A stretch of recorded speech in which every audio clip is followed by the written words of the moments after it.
Tonight, the breaking news as we come on. A massive explosion at a shopping center. More than 20 people injured. Shockwaves felt a mile away.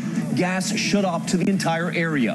Firefighters digging through mounds of debris for survivors and a cause of the blast. Also breaking, more quakes. A 7.1 rocking Southern California. Get under the table, get under the table.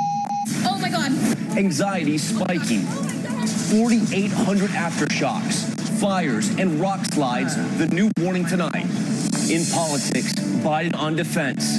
For the first time, the Democratic frontrunner apologizing about his comments on segregationists as President Trump sharpens his attack on the former vice president. How Biden is now responding. Severe storm strike, millions of Americans in the path. From dangerous lightning strikes on the nation's beaches to the drenching rains and the excessive heat, and now reports of a tornado in South Jersey. Road rage manhunt, police looking for the driver that fired into this vehicle, setting off fireworks and starting an inferno.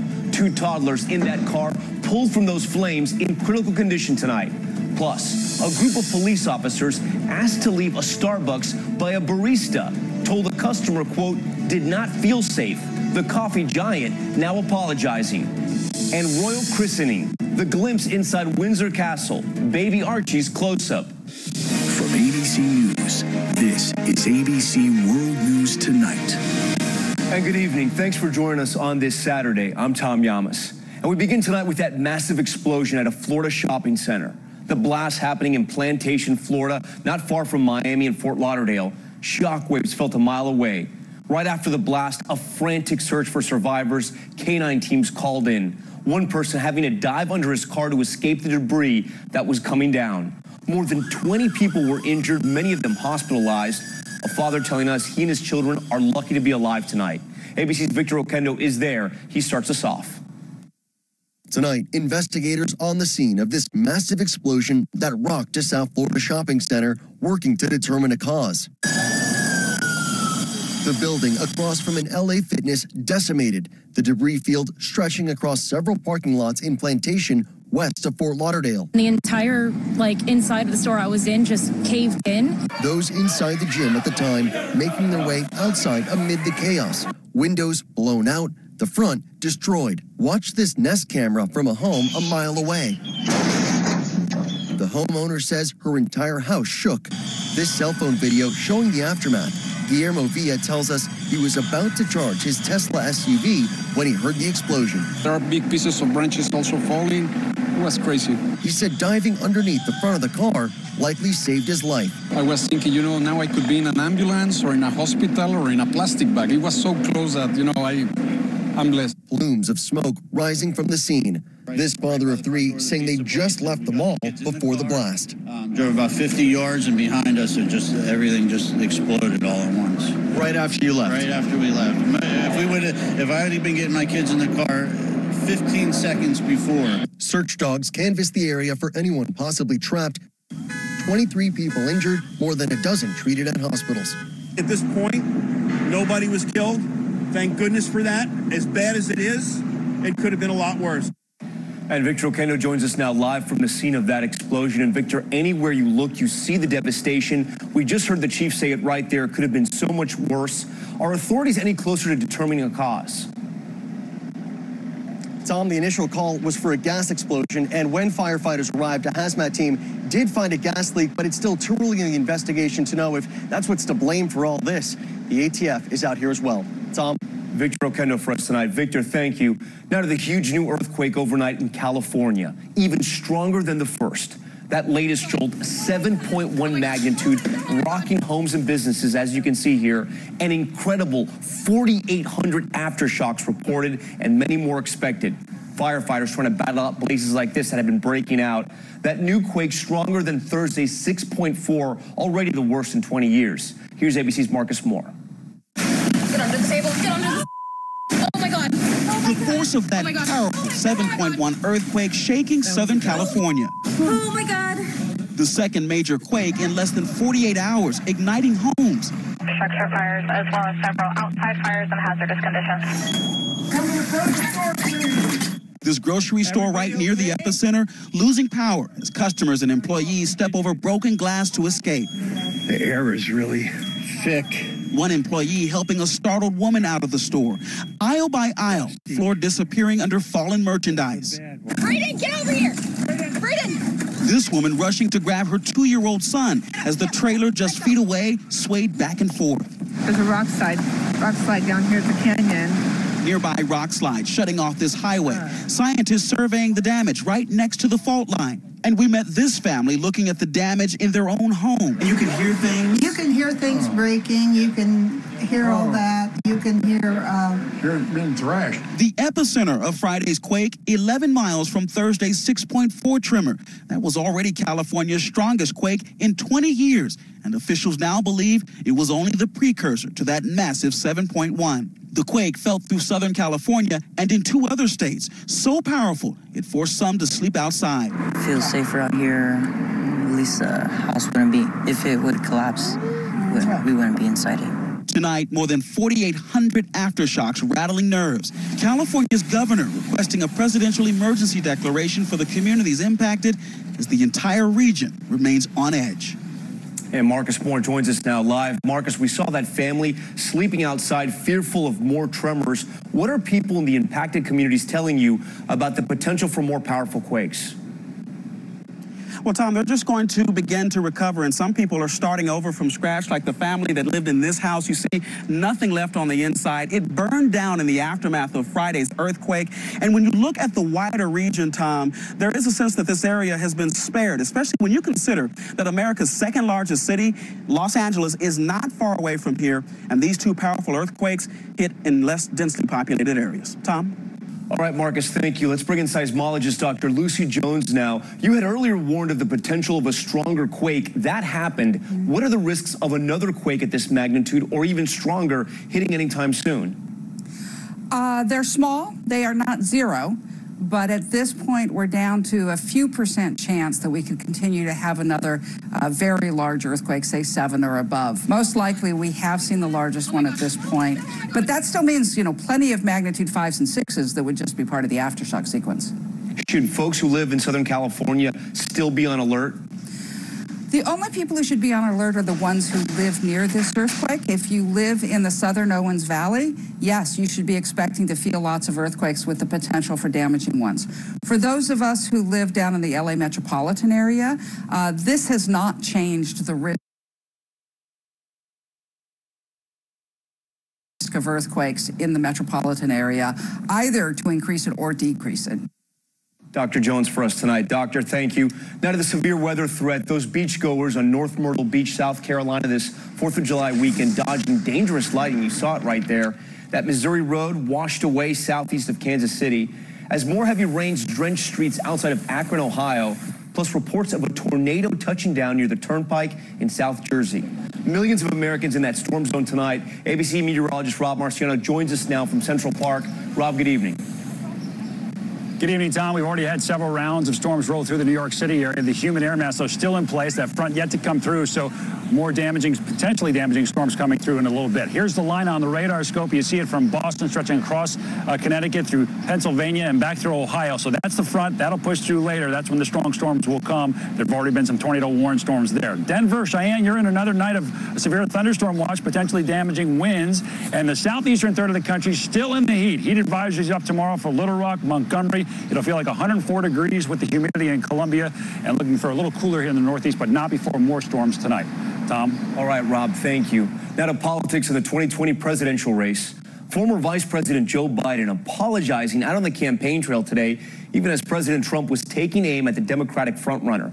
ABC's Rachel Scott is traveling with the president, reporting from near Bedminster, New Jersey, with the latest. Tonight, Joe Biden apologizing for any pain those startling comments about working with segregationists during his long Senate tenure may have caused. Now, was I wrong a few weeks ago to somehow give the impression to people that I was praising those men who I successfully opposed time and again? Well, yes, I was. I regret it. And I'm sorry for any of the pain or misconception they may have caused anybody.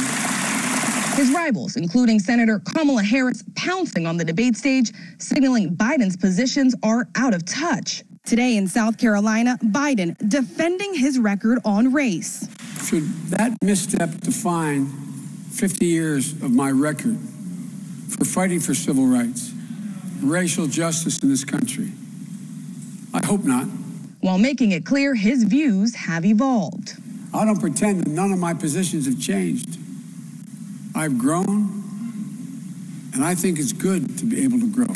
President Trump dismissing the former vice president as a lost cause, tweeting, Joe Biden is a reclamation project. Some things are just not salvageable, adding he won't win.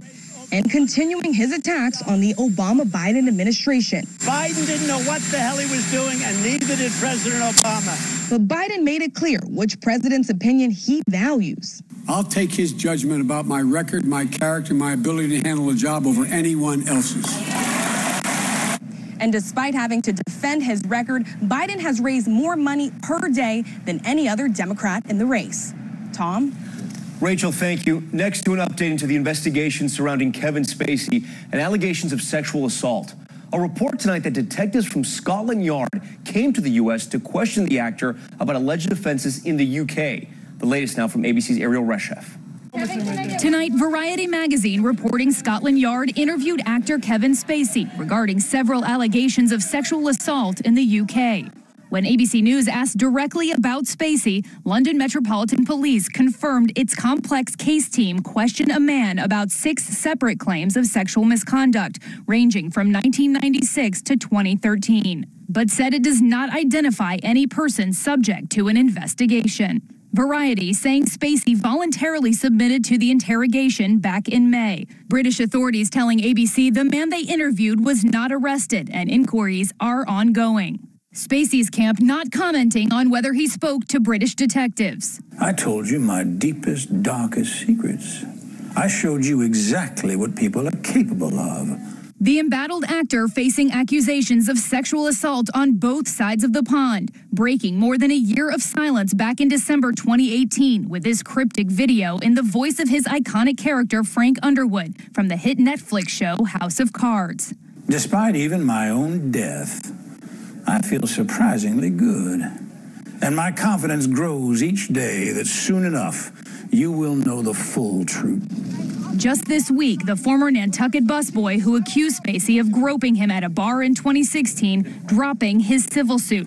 But the star still facing a criminal charge stemming from that alleged encounter. We're all right. Spacey has denied the claims against him. And Spacey is due in court on Monday in that Massachusetts criminal case. No word yet on whether the actor will appear, but Tom, if convicted, he could face up to 5 years behind bars. Okay, Ariel, thank you. We move on now to the World Cup excitement building overseas. The U.S. women's soccer team getting ready to take the field for the finals tomorrow against the Netherlands. Interest around the world spiking in that title clash. ABC's Adrian Bankert is with the team in Lyon, France. Tonight, Team USA is getting ready for their ultimate test. Practicing on the eve of the World Cup final, star Megan Rapinoe says she's ready. I expect to be good to go for tomorrow and very excited about that opportunity.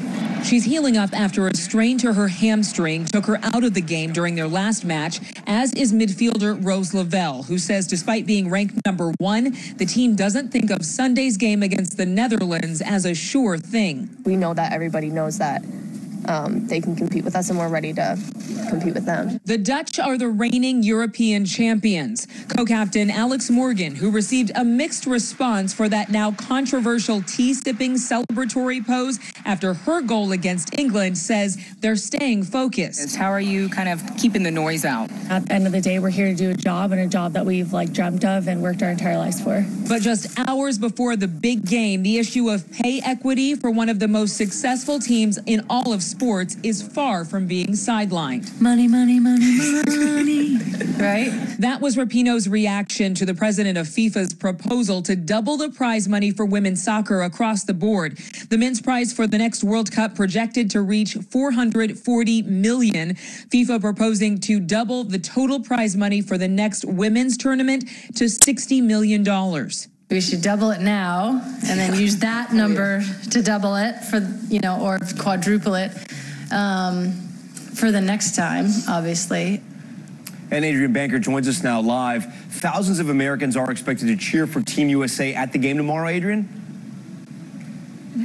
That's right, Tom. Up to 20,000 Americans are still here in Lyon for that final. And get this, Nike reports that the team's jerseys are still flying off the shelves. In fact, Nike says that on their website that the USA team's jerseys are the best-selling soccer jersey ever, men's or women's. Tom? Incredible news. Adrian Bankers now with the urgent manhunt for a road rage suspect in Houston, opening fire on a family on the 4th of July, setting off fireworks inside of their vehicle. That suspect's still on the run, and tonight, police are searching for the car he took off in. Here's ABC's Zachary Quiche.